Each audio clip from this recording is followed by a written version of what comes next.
Hey y'all, thanks for stopping in.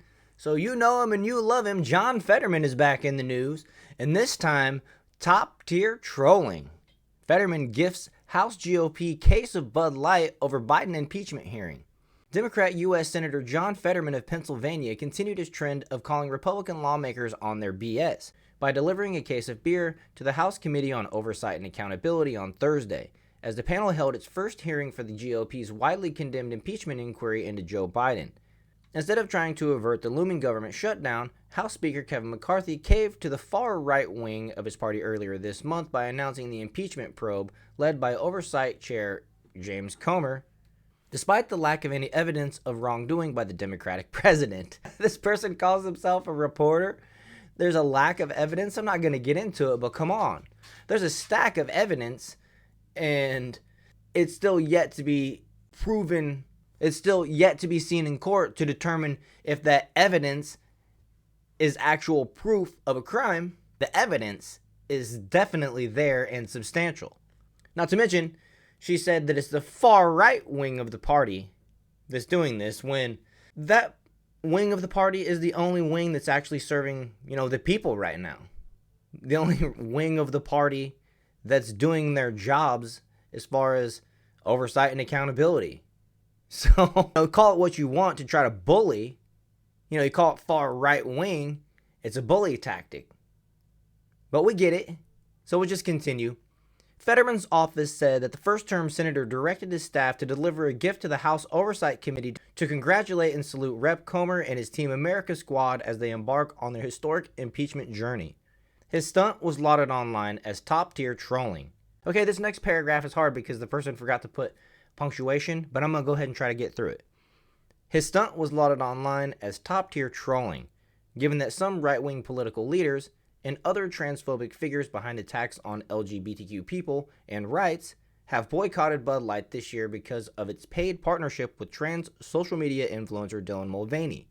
But what they conveniently leave out is the fact that Dylan Mulvaney has an audience average 15 years old.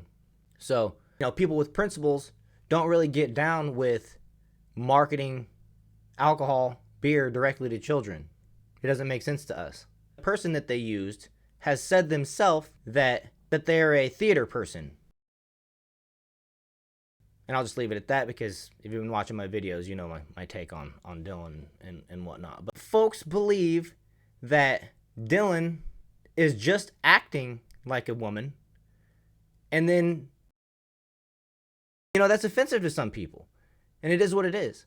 But continuing, Thursday was not the first time Fetterman had garnered attention for mocking the GOP's impeachment inquiry. Asked by a journalist to comment on the probe just after McCarthy announced it, Fetterman sarcastically said in a video that quickly spread online, quote, "Oh my gosh, oh, it's devastating." After chuckling, he added, "Ooh, don't do it, please don't do it." Well, it was mockingly like a child. And we all know what he's dealing with, right? Voting for him is a no-brainer. So, but it doesn't end there, as the laughs didn't last long for Fetterman.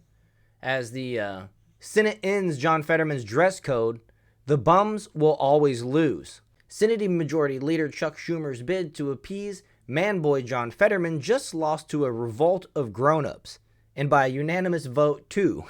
After Schumer announced a rule change to let Fetterman do his blue-collar role play on the floor in his trademark sweatshirt and gym shorts, Hobo Fett celebrated by slubbing it up from the chair.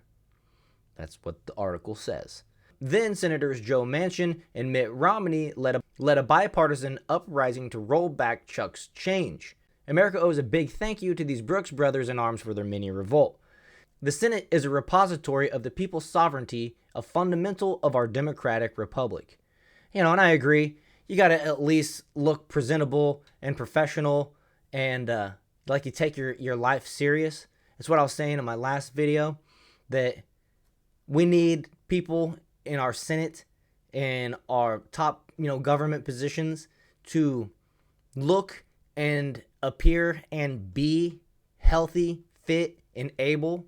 We don't need people like Fetterman and Biden and Feinstein, who just passed away, writing it to their grave. Everybody knows that people deserve some peace at the end of their life, but these folks aren't the best ones capable of doing these jobs. It's good to see that they're at least making this move to keep it looking professional in the Senate.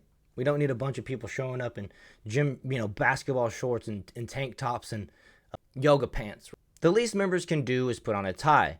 It's a sign of respect for the voters who elect him and the staffers who didn't benefit from Schumer's loophole. Reality check, Fetterman's getup does accurately reflect his resume. He's a rich slacker supported by his folks into his 40s, but the bipartisan Senate revolt suggests that the Democrat Party hasn't bought into the working class cosplay quite as much as Twitter suggests. So anyways, I guess a little tit for tat from Fetterman. So anyways, I'm going to go ahead and wrap it up there. I hope you guys enjoyed this video. If you did, please hit that like button, subscribe to the channel, and I will see you guys in the next one.